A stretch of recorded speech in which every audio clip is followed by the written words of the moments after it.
That's it. That's all it takes, huh? Mr. Thompson is apparently now live. So, what can I say? In about 30 minutes, Mr. Thompson and Mr. Pablo, Chief Operating Officer of Alliance College Ready Public Schools, are going to engage in a conversation. I say again, Mr. Thompson, 20-year science educator, and Mr. Pablo, maybe about the same. I don't know. I'll check in and see. Year career educator as well. In 27 or so minutes, are going to engage in our first serious. It's not our first. We are going to engage in a serious discussion about issues of education, and in particular, how I have been affected. And by I represent a community in San Pedro, California, who's losing a school due to the decision of some higher ups. And so, hey, Miss Lavana, it's a pleasure to see you, sis. Mr. Thompson is gearing up for a showdown with Mr. Pablo. Mr. Pablo. He's the Chief Operating Officer at my charter school network. And he and I are going to have what I consider an aggressive conversation about issues in education and my particular school and our experience. Oh, you know about Pedro, huh? Let's go. We got Pedro representing right now, folks. So let us be clear. This conversation is designed. Let me just give you the lowdown. Here's the deal. With the 25 minutes before, I might have to log off. So that might be the end of the story. But I want you to know what's going on before I enter the ring. So quickly, I called Mr. Pablo out on the 25th of August because our school had formally lost its charter, right? A decision was made within the charter network to close the charter down. So we basically chose to surrender the charter schools. Crazy talk to me. And in my monologue, I called out this guy in particular, Mr. Pablo. He is the Chief Operating Officer of the charter school network, right? And so he called me and we had a chat. We scheduled a time to meet. When we met, I did round one and I actually recorded round one. I take accountability for that recording because it wasn't established that the conversation was being recorded. He thought this was he and I off the record just talking. I will allow that. And so what I agreed, I said, if you don't want me to publish this conversation, then why don't you agree to do another conversation that we can record and get out to the people? He agreed. That's what's supposed to happen today. Now, this is how interesting the world works, right? I'm also streaming live on YouTube. I'm streaming live on Instagram. Like, I'm getting it out there. So, if you need to, or if you can, just show some love, like, share, and subscribe. So we agreed to a future date. Now, I made a call to action to the community of Alliance. And when I say the community, let us keep in mind, Alliance is considered one of the premier charter networks in the Los Angeles area. And you can imagine Los Angeles is a huge school district. And so we have probably somewhere to the tune of 20 to 25 schools, elementary schools, middle schools, and high schools scattered throughout the Los Angeles basin, okay? California is also in the midst of what you could call a moratorium. The district, the Los Angeles Unified School District, the typical public school system, has actually established a moratorium on new charter schools being built. So there can be no new charter schools according to California law. So the first thing that baffles me, obviously, is when you cannot grow any new charter schools, why would you surrender the one charter? Actually, there's two charters, but I'm representing my one. Why surrender those charters? Because you can't get them back. So I don't understand. I don't understand what's going on. And I am on the other extreme concerned that what Alliance is doing is actually harming the students that it claims it's designed to serve. And that's the part that I think I want to get to the bottom of with this chief operations officer. I have 23 minutes left to plead my case to people. So these are the conversations that we're going to have. Now, here's the thing. This is what I find interesting. As word has gone out and I've made a call to the community of Alliance, I called students. I called, hey, what's up? Thanks for joining. Thanks for checking in. If you need to go, that's cool. But thanks for tuning in. I called parents. I called on teachers, administrators. I called on home office people. I was like, yo, if you too feel like there are some shenanigans going on, there are some overt or covert racist structures that are implemented in our school system, if you feel that there are issues, we need to talk about it. Because if we don't talk about it and we continue to allow this culture to exist and persist, we're going to suffer. We, the minority population, right? Because Alliance says it's on a mission to, as I understand the mission, to get more traditionally oppressed populations, student populations, to and through college. That is the whole mission of this network. If that's the case, but it is built on a white supremacist racist structure, how could it possibly serve students who are traditionally oppressed, meaning Black students and Latinx Hispanic students, right? So that's the call that I made. And you would be surprised. I was extremely impressed at not only the number of people who responded, but the diversity of perspectives that I received and the different levels of these stakeholders that also responded. I got word from principals. I've spoken to teachers, people I don't know. Okay. I mean, I kind of have a pulse on what's going on in my building and how we feel at Baxter High School. But, these are people who have responded to the call. I've been communicating with people in home office that have given me some very significant insights. Former employees, current employees, students. Like, I have gotten a well-rounded view of what people have been experiencing. And I want to bring that view in 20 minutes to my guy, Mr. Pablo. So now here's where things get interesting, right? So let's turn another corner. Then what happens is, how do I say? Oh, I have to talk about it. Down with Dan Catseer. Someone who has access to the Alliance list serve. What do I mean by that? All employees at Alliance have a variety of ways to communicate with other people within the Alliance network, okay? And what I mean by that is not only can I send an email to my colleagues, but I can send an email directly to the CEO, Dan. I can send a group text to every single person in the Alliance network if I wanted to. Someone using the moniker Down with Dan. Now, who is Dan? Dan is the CEO. Sis, yeah, this is what I'm saying. What you're suggesting, let me say to those who can't see it, Miss LaVonna Murphy put into the chat, could it be that this was the plan all along? Secure the charter, then allow it to lapse or surrender it, knowing that no one can get into the business of educating our children, right? Now, according to my research, that's not a far stretch. This is not a conspiracy, right? Because some of the people that are on the board of Alliance include a guy named Richard Riordan, who is a Republican. And, when I think about Republicans, I think about Betsy DeVos. When I think about Republicans, I think about Donald Trump.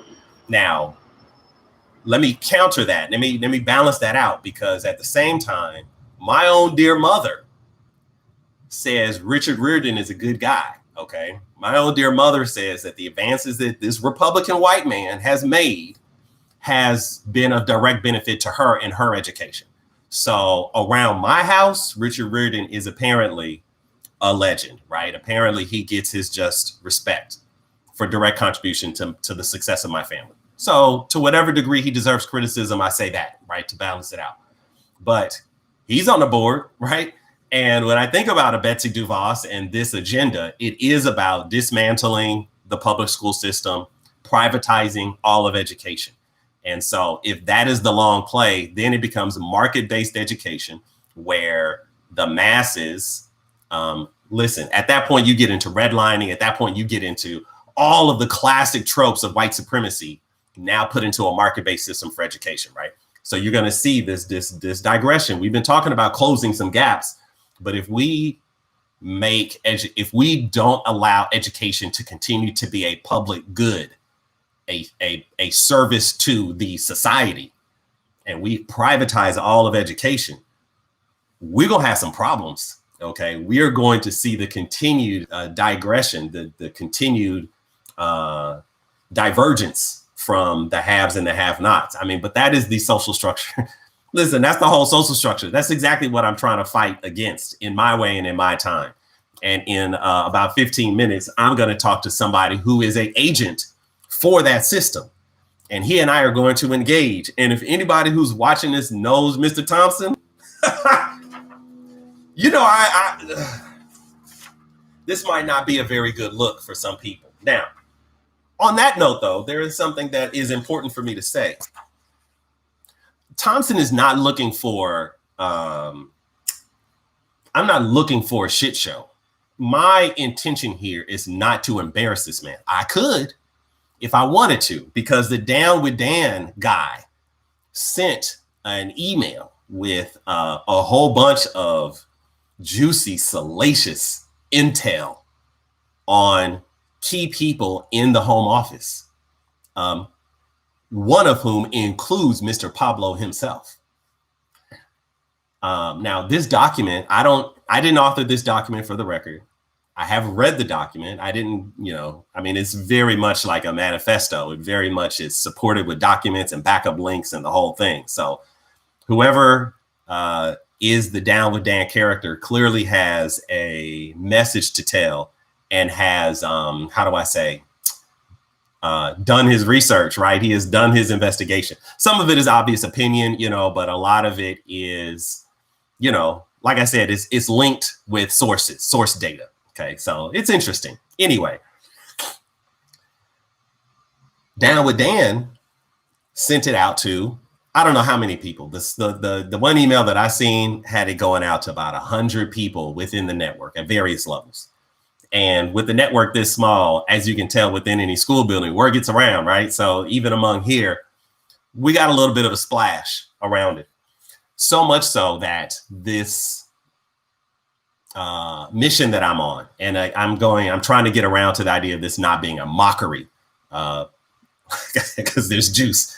But anyway, what has inspired because of the Down with Dan email blast is that council has gotten involved, and our illustrious Dan himself, I'm now on their radar.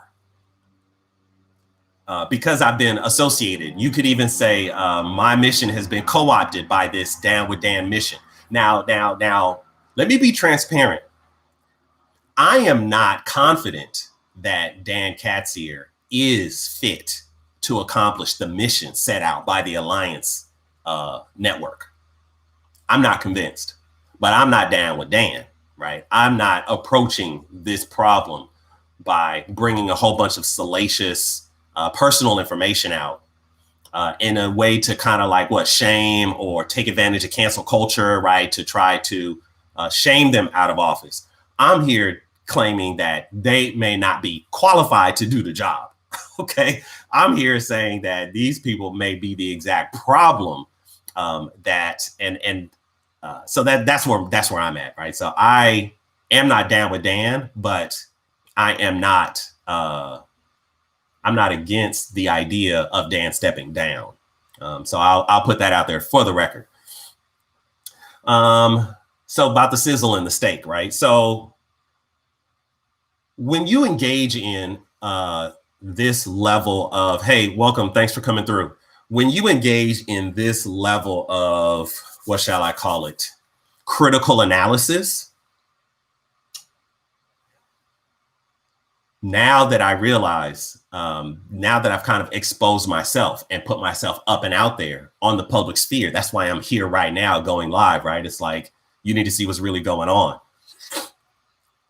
I realize these other factors come in, these other pieces get caught up in the mix. And so now, because of the Down with Dan, the legal team and whatever team is backing up Pablo says, this conversation that you're having with Mr. Thompson, I don't remember the exact language, but it has something to do with the idea that he may not have good intentions. He may be doing this to bring the sizzle and the salacious nature that was in the document, and not so much he's here to have a meaningful and constructive conversation, right? So I don't know, family. I don't know if Dan's even going to show up. If he does, I have a strong suspicion that he would prefer this conversation not be live, but that we have the conversation offline, and I bring the message of the conversation to the people. My position is clear. I'm not here for entertainment purposes. I'm here to handle some business. I am not against not going live. That's fine. If he comes through and we go offline, just know that's why I'm here now, to let you know what's going on. I will expect that the conversation will be recorded for his safety and mine. You know what I'm saying? And I could do a whole Saturday school on how to interact with the police in a legal and safe way to try to ensure that your rights aren't impinged upon. Hey, thanks for checking in. But how will I end this piece? I don't know what's going to happen in the next 10 minutes. What I do know is I got some things that I want to talk about, and I have some things to clear up.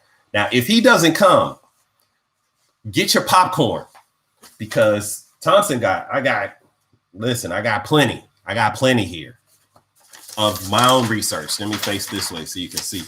I got notes, I got stickies, I got my own little conspiracy board showing connections. So I'm ready to have a conversation that revolves around 5 key issues. But because of the document, I think we have to, at minimum, address the document, if not analyze it. But I also, I don't want to bring sizzle. I want to bring steak. Why? Because I don't represent myself. If I do, what does that mean? Like, let's be honest with each other. If I make such a mockery of this man and I go around talking about Dan Katzier's mama, you dig? Who's going to hire me? Right? How am I marketable? So unless I get to a position where, 6,000 people each offer me $20 a year subscription for the Hassan Thompson, free black man exposure to where I can continue to support my family. And I'm now supported by members of the community at a reasonable rate, and the community, the masses of people give me a little bit of money, then I'm not beholden to nobody. And then I can really start being totally free. But as I was talking to my homeroom, freedom ain't free, right? Yes, I have the freedom to get this man on and make all kind of jokes and do like a prank on him, right? Make all kind of jokes and clown and blah, blah, blah, until he hangs up and then, ooh, I'm that guy. But I'm not that guy. The guy that I am is the guy that's fighting for my kids. I got a kid just recently said, yo, Thompson, can you show me how to get into the stock game? Yes, 100%. I got students that come to me and say, yo, Thompson, what do I need to do to solve this problem or that problem? I'm not motivated and I don't know how to get this task done, or, y'all know, those of you who are in the field of education know how these conversations go, That's why I'm here, for the sanctity of our future, for the protection of our kids. And by kids, I mean 15, 16-year-old. These are people who are about to be adults, but aren't ready to engage in this battle with Mr. Pablo. But I am. So I don't want all sizzle. I'm trying to bring steak. I'm here to bring, we got 7 minutes. I'm here to bring my full truth. I'm here to bring my perspective and expertise to bear, to battle on behalf of the future of education, as far as I'm concerned. If we don't learn to dismantle this white supremacist system in education, which is the cornerstone of the entire society, then I don't think we have a chance at fully engaging it in politics or in law enforcement or in healthcare if we can't get a culture.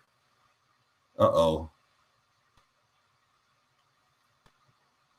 This is a phenomenon that is far more important than a conversation between a Black guy and an Ecuadorian guy, right?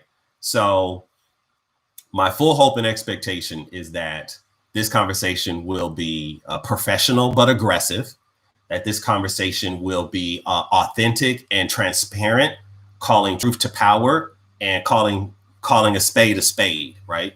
My goal is to also represent those who are currently employed by the Alliance Network. You see, one of the main criticisms of Alliance is what we could call a culture of silence. By culture of silence, what I mean is the professionals are not confident. They are not empowered to speak their truth and to question the authority. So let's put some things into perspective. This network that we're talking about, this network is, how do I say this? The way that it's been described to me is that the home office gets about 10% of the money allotted to the school for its operations. So the school building keeps 90% of its public budget, and the home office retains 10% for administrative functions. Okay. Which on the surface doesn't sound like a bad deal. As a nonprofit, to have 90% go to the actual service and 10% go to administrative duties is not a bad ratio. I am clear about that. Despite the fact that of that 90%, even the school building has its own, administrative component. But anyway, that's not my battle. My thing is, this group gets 10% of my budget, right? If I'm a school, but yet this budget, how do I say? Thank you, sis. Appreciate you. You know, we go way back. You was there from the beginning. I got a message from a friend of mine who is, how do I say, proud of me for doing this. They're supposed to work for us, right? From a financial perspective and from other perspectives as well. They're supposed to serve our needs at the school, but somehow, some kind of way, they create this aura that they're the boss of us, right? That we're supposed to do what they tell us to do on multiple levels, on a curriculum level, on policy level, on data collection level. They're telling us what we got to do for them. When, as far as I'm concerned, maybe it should be the other way around. Maybe we should tell them, hey, here's this data set, give us an analysis, right? And so in what direction does the power flow? Because Dan Katzier is not a powerless dude, okay? He has been a leader of this organization for many years. And what we do is we find ourselves where we are now. All right, so I am going to get into my room, and I don't know what that's going to do to our connection. So prayerfully, I can manage the two of these things simultaneously, but to be honest, I just don't know if or how it's going to work. So in the next 2 minutes, just wish me luck as I do this technical piece. And like I said, if he doesn't show, we're going to keep this party going. So if by 10, 10 something or other, my Zoom room remains empty, we're going to see how this happens. Then We're going to keep talking because I got plenty to say about this whole situation, as I like to put it. And if not, then I will, politely end this conversation and see about ways to bring the outcome back to you. So I believe I'm in the room. I believe I'm set up properly, and we'll see if he comes. Okay. So what are my 5 issues? The first issue revolves around diversity. Now, this is Los Angeles. Los Angeles, California is actually an extremely diverse city. Okay. It probably, even though the dynamics, the demographics are different in terms of the richness of the diversity. I mean, we're among cities like New York, Chicago. I mean, we are a huge metropolitan area. And if I'm not mistaken, someone told me that the largest single race demographic is something like 38%. I don't know if that's a fact. I thought it was much higher in terms of the Hispanic population here in Los Angeles, but I could be wrong, right? So I will accept responsibility for bad data. Somebody can fact check me, let me know in the chat or something. But what I will say is, how do I say this? When it comes to diversity, I start at the top. Let's go. I'm ready. I'm ready. Dan is the CEO. Now, I don't know much about Dan as a person. I don't know much about his background. I don't know what kind of childhood he had or what kind of trauma he's experienced. I don't know Dan as a person, right? But I do know that he is a Harvard guy, if I'm not mistaken. He's whoever Dan is, he's that guy, right? He's the guy in charge. He recently did some kind of benign, like diversity health process with his home office. And I don't know the name of it. Maybe I can get our guy to let me know if and when he comes in. But from what I understand, the process did not go good, right? It was clear, according to whatever this process that they went through, that there are some significant and fundamental problems with the home office and how it's structured and how it functions. What do I mean by that? One example that I can offer is apparently there was one African-American woman who worked in human resources who, according to what her job description and how long she's been with the organization and the promotion path that she's been, whatever the factors were, came out that this woman was like significantly undervalued as a professional in terms of her pay. And that's one example. When we look at the diversity of people in significant places of power, not only do we see some problems there, which I hope to expose, but what we also see again is this creation of this culture of silence. I thought the whole idea behind having a charter school was that you could have more flexibility with the curriculum, with decisions of hiring and firing, with the ways that you manage your school and its operations to be responsive to the community that it serves, right? When you think about Los Angeles Unified School District, this is one system that manages, tens of thousands, if not 100,000 student bodies, right? So it's hard to have one system to manage that in a way that's responsive to each. My guy is here. All right, let me start shutting these things down. All right, my guy, let me, I'm gonna mute him. I'm going to give mad love. Wish me luck, everybody. We are in it to win it. I'm signing off, and I will let you know how things happen on the back end. Love, peace, man. Take care of your people. It's Freedom Friday, so make sure you take care of yourself and acknowledge your greatness. All right, I'm out. Everybody, this party is over.